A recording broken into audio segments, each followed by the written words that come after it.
वाराणसी के शिवपुर थाना अंतर्गत चांदमारी बड़ा लालपुर स्थित वीडीए कॉलोनी के एक मकान में छापेमारी कर खाद्य सुरक्षा औषधि प्रशासन की टीम ने भारी मात्रा में नकली सैनिटाइजर बरामद किया है। ड्रग इंस्पेक्टर अमित बंसल ने बताया कि विभाग को गोपनीय सूचना प्राप्त हुई थी। वीडीए कॉलोनी स्थित एक मकान में नकली सैनिटाइजर बनाने का कार्य किया जा रहा है।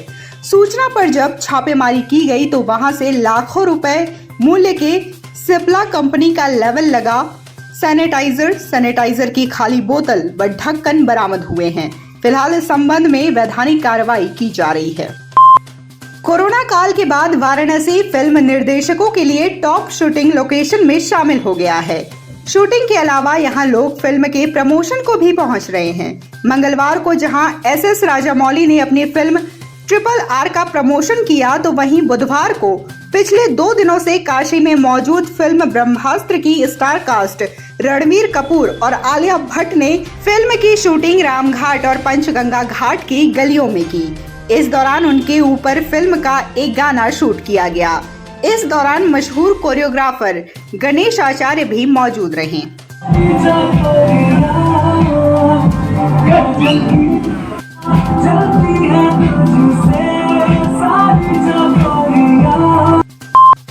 आजादी के अमृत महोत्सव के तहत वाराणसी के छावनी अस्पताल परिसर में आयोजित रक्तदान शिविर में स्थानीय लोगों के अलावा जानकारी मिलने पर चौकी प्रभारी फुलवरिया कृष्ण मोहन पासवान, सब इंस्पेक्टर वैभव कुमार शुक्ला ने खुद पहुंचकर रक्तदान किया।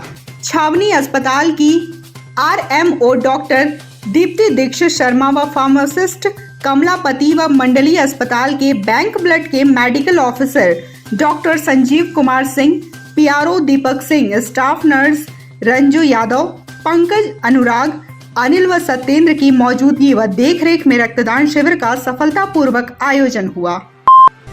बीते रविवार की रात चौबेपुर थाना क्षेत्र के रजवाड़ी इलाके में शराब के नशे में धुत पुत्र ने चचेरे भाई के साथ मिलकर ईंट से मारकर हत्या कर दी थी।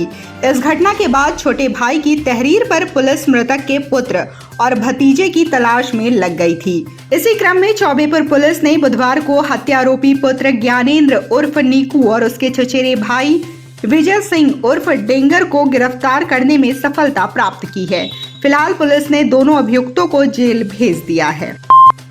कई वर्षों से पांडेपुर आजमगढ़ मार्ग स्थित लम्ही के पास सड़क किनारे झोपड़ी बनाकर रहने वाले 25 वनवासी परिवारों के सामने इस समय विस्थापित होने का खतरा मंडरा रहा है।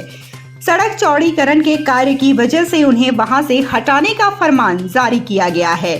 इससे चिंतित 25 परिवार के सदस्य बुधवार को अल सुबह जिलाधिकारी आवास पहुंच गए और इंसाफ की मांग करने लगे। सूचना पर तहसीलदार सदर जोगेंद्र शरण सिंह व नायब तहसीलदार आकृति मौके पर मय फोर्स पहुंच गई। यहां दोनों अधिकारियों ने सभी की समस्या सुनी और निदान का आश्वासन दिया। सामाजिक संस्था वंदे मातरम समिति ने बुधवार को वाराणसी के लहुरावीर स्थित आजाद पार्क में भगत सिंह, सुखदेव और राजगुरु की याद में बलिदान दिवस मनाया।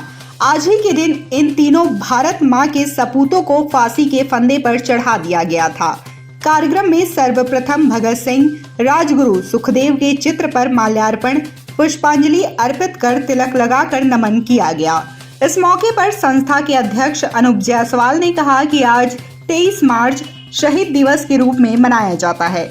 जिस उम्र में लोग अपने भविष्य की चिंता करते हैं उस उम्र में भगत सिंह, सुखदेव और राजगुरु ने देश उत्थान का सपना संजोया और इतना बड़ा बलिदान दिया। वहीं BHU NSS के छात्रों ने भी शहीद दिवस के याद में पदयात्रा निकाली। RSS प्रमुख मोहन भागवत 5 दिवसीय प्रवास पर बुधवार को वाराणसी पहुंचे हैं। मोहन भागवत लंका स्थित विश्व संवाद केंद्र पर रुकेंगे। वाराणसी पहुंचने के बाद मोहन भागवत पहले दिन गाजीपुर जिले के जखनिया में स्थित हथियाराम मठ वृद्धांबिका शक्तिपीठ पहुंचे और यहां उन्होंने विधिवत दर्शन पूजन किया और महामंडलेश्वर से आशीर्वाद भी लिया। गुरुवार को मोहन भागवत दशाश्वमेध की गंगा आरती में सम्मिलित होंगे और बाबा काशी विश्वनाथ के दर्शन को भी जाएंगे। 25 मार्च को संघ प्रमुख काशी प्रांत के सभी प्रचारकों के साथ बैठक करेंगे। शाम में संघ व विविध क्षेत्रों में कार्य करने वाले प्रचारकों की बैठक होगी। कोरोना काल में 1 साल के गैप के बाद उत्तर प्रदेश माध्यमिक शिक्षा परिषद द्वारा संचालित हाई स्कूल और इंटर की परीक्षाएं 24 मार्च से शुरू हो रही हैं। ऐसे में वाराणसी के सभी परीक्षा केंद्रों पर सभी तैयारियां पूरी कर ली गई हैं। इस बार पूरी परीक्षा सीसीटीवी की निगरानी में होगी, जिसमें वॉइस रिकॉर्डर की सुविधा भी है। इस संबंध में हरिश्चंद्र बालिका इंटर कॉलेज की प्रधानाचार्य डॉक्टर प्रियंका तिवारी ने बताया कि कोरोना महामारी के खत्म होने के बाद इस वर्ष 1 साल के गैप के बाद परीक्षाएं फिजिकल रूप से होने जा रही हैं। उन्होंने बताया कि इस बार परीक्षाओं में काफी बदलाव किया गया है। सारी व्यवस्थाएं ऑनलाइन हो गई हैं। ऑनलाइन टीचरों की ड्यूटी भी लगाई गई है और छात्रों का परिचय पत्र भी ऑनलाइन बन रहा है। चेंजेस हुआ है। सबसे पहले तो इस बार सारी व्यवस्था ऑनलाइन हो गई है। जो एग्जामिनर जितने भी हैं सबकी ऑनलाइन ड्यूटी लगी है और ऑनलाइन ही परिचय पत्र बन रहा है। इसके अलावा बच्चे भी, चूँकि 1 साल एग्ज़ाम हुआ नहीं था, तो बच्चों में भी एक थोड़ा डर का जो माहौल है, हालांकि हम लोगों ने काउंसलिंग के थ्रू उसको दूर करने की कोशिश किया है कि डरने की कोई बात नहीं है। और बच्चों को बताया गया है कि आप अपना एडमिट कार्ड लेकर के और रजिस्ट्रेशन कार्ड लेकर के आएँ, ट्रांसपेरेंट थैला लेकर के आएँ, पेंसिल बॉक्स उसी में आप अपना रखें और किसी तरीके की अनुचित सामग्री का प्रयोग न करें। साथ ही कोविड के नियमों का पालन करने के लिए भी बच्चों को कहा गया है और उसके लिए भी विद्यालय में थर्मल स्कैनिंग और मास्क, सैनिटाइजर, सब चीज़ों की व्यवस्था है कि बच्चे किसी भी तरीके से उनमें असुरक्षा की भावना ना आए और बच्चे स्वस्थ तरीके से परीक्षा दें। रविवार की सुबह जौनपुर जनपद के किराकत कोतवाली अंतर्गत एक सिरकुची लाश मिलने से सनसनी फैल गई थी, जिसकी शिनाख्त मंगलवार को वाराणसी के पहाड़िया निवासी लॉन संचालक ब्रिजेश के रूप में हुई थी। इस सूचना पर व्यापारियों में काफी आक्रोश था और हत्यारों की जल्द से जल्द गिरफ्तारी की मांग को लेकर उन्होंने प्रदर्शन भी किया था। इस पर आईजी के सत्यनारायण द्वारा दिए गए आश्वासन के बाद जौनपुर पुलिस ने 14 घंटे के अंदर इस हत्याकांड का पर्दाफाश करते हुए ब्रिजेश के लॉन पर काम करने वाले कर्मचारी सहित 4 अभियुक्तों को गिरफ्तार कर लिया। गिरफ्तार चारों अभियुक्त वाराणसी के रहने वाले हैं, जिन्हें जौनपुर के किराकत थाने गिरफ्तार करके भेज दिया गया है, जहां से सभी को जेल भेजा जाएगा। पुलिस के अनुसार मृतक की हत्या अवैध संबंधों की वजह से हुई है। स्थानीय प्राधिकरण एमएलसी चुनाव 2022 के लिए नामांकन के बाद मंगलवार को पर्चों की वैधता की जांच के बाद 4 प्रत्याशी मैदान में रह गए हैं। वाराणसी का विधान परिषद का यह चुनाव वाराणसी सहित भदोही और चंदौली जनपद भी शामिल है।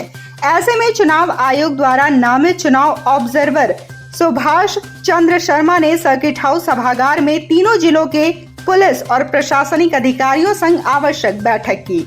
इस संबंध में जिलाधिकारी कौशल राज शर्मा ने बताया कि स्थानीय प्राधिकरण एमएलसी चुनाव के लिए 9 अप्रैल को वाराणसी सीट पर मतदान होगा। इस चुनाव में वाराणसी सहित चंदौली और भदोही के भी स्थानीय निकाय के मतदाता आज ये विधान परिषद का जो इलेक्शन है स्थानीय निकाय में, उन्हीं के ऑब्जर्वर साहब जो आए हैं, उन्होंने तीनों जिलों की आज बैठक की थी, क्योंकि इस विधान परिषद के इलेक्शन में जो पूरा सीट का जो एरिया है वो 3 जिलों को मिला के शामिल होता है, जिसमें वाराणसी, भदोही और चंदौली शामिल है। तो सभी के जिलाधिकारी एसएसपी यहाँ पे आए थे, उनको पूरा डिटेल में इलेक्शन प्रोसेस के बारे में, व्यवस्थाओं के बारे में, कौन सी वाराणसी से होगी, कौन सी लोकल जिलों को करनी है, वो सारा समझाया गया है। आचार संहिता के बारे में जानकारी दी गई है और साथ ही साथ किन चीज़ों की एहतियात आगे आने वाले 15 दिन में रखनी है वो सारा बताया गया है। साथ ही किसी की शिकायत आती है, किसी भी सदस्य को प्रताड़ित करने की, लालच देने की, या किसी कैंडिडेट के बारे में कोई शिकायत आती है तो उस पर बहुत त्वरित रूप से तत्काल कार्रवाई करने के भी निर्देश दिए गए हैं। इसी के साथ पोलिंग पार्टी डिस्पैच जो होगी, उसके बाद बैलेट बॉक्सेस यहाँ वाराणसी में आके जमा होंगे, उनमें सुरक्षा की व्यवस्था, साथ ही वोटिंग के दिन स्टैटिक मजिस्ट्रेट, जोनल मजिस्ट्रेट, भ्रमणशील मजिस्ट्रेट सारे लगा के अच्छी सुरक्षा व्यवस्था, उन चीज़ों के सारे निर्देश दिए गए हैं। और आज के बैठक के माध्यम से ये एक कोशिश है कि वाराणसी और आसपास के दोनों जिलों में बहुत अच्छी पीसफुल वोटिंग हो और बिना किसी शिकायत के जनता निष्पक्ष रूप से अपना कैंडिडेट चुने। डिजिटल इंडिया का digital new platform live VNS पिछले 7 वर्षों से बनारस की सेवा में। पाइए बनारस के कोने कोने की खबर निष्पक्षता के साथ। लाइव वीएनएस से बनारस की ताज़ा तरीन खबरों के लिए प्ले स्टोर से डाउनलोड कीजिए लाइव वीएनएस ऐप या फॉलो कीजिए लाइव वीएनएस को सोशल मीडिया पर।